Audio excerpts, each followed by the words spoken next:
These relationships that you think are so awesome, and you know why? And I'll fill you in a little. I'll fill you in, especially the teenagers in the audience and the young people in the audience who kind of just recently kind of shot an email and somebody emailed them back, and a little Facebook thing happened, and a little wink and a little there in the playground, even though it's a separate school. But in recess you saw each other and like a little bit of that happened. Let me just fill you in a little. All of this is a product of low self-esteem. You think you're ugly. So if a guy thinks you're cute, you're like, really? I'm beautiful? You have low self-esteem. You think nobody's gonna like you, nobody's gonna want to marry you, and all of that stuff.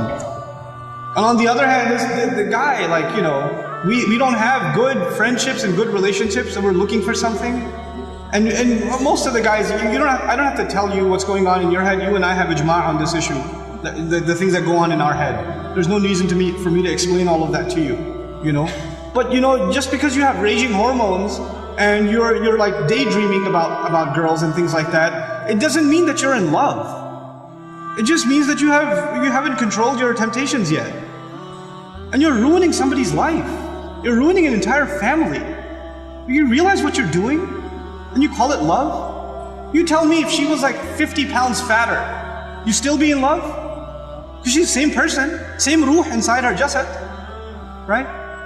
If she was a burn victim or something, if her hand burnt off, or her ear was missing, you still be in love? Or you'd find somebody else to love all of a sudden? And if you can't answer that question honestly, then come on, you're not in love, you're just hormonal. That's all you are, This is what we've done to relationships that are supposed to be beautiful. Marriage is supposed to be a beautiful relationship. It's supposed to be a lifelong relationship. But because you're watching all of these models on TV and stupid women that are just throwing themselves at men and all this stuff, and you've developed this delusional concept of what it means to have love in your life. Delusional concept. Our deen came to free the world from this nonsense. To free it. Because we have a more mature understanding of what it means to have love in your life.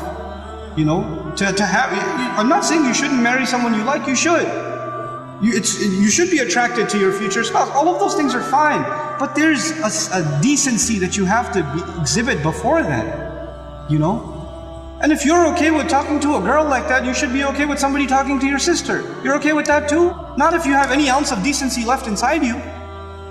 If you do, then this is how we have to end these things. And if you've been in that kind of relationship, or you're in one of those relationships right now, nobody knows. Only Allah knows, and you know. But I'm saying, you're like, after today's lecture, I have decided I no longer want to be your friend. Don't even write that, because even then you're looking for a response. You're kidding yourself.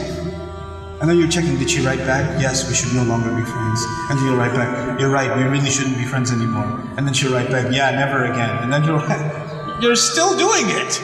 Just stop, just cut it off. Just cut it off. It's not good for you. It's okay to be attracted to a girl. Allah put that in you. You're not evil for finding a girl beautiful. It's not haram for you to feel that way. You have to control it though. You have to control yourself.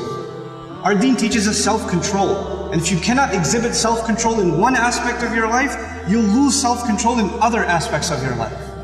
Same thing for you. Same thing for you. Control yourself. Control your giggle. Control your overly friendly demeanor in certain situations. Don't be oblivious to, don't say we're just friends, or he's like a brother to me.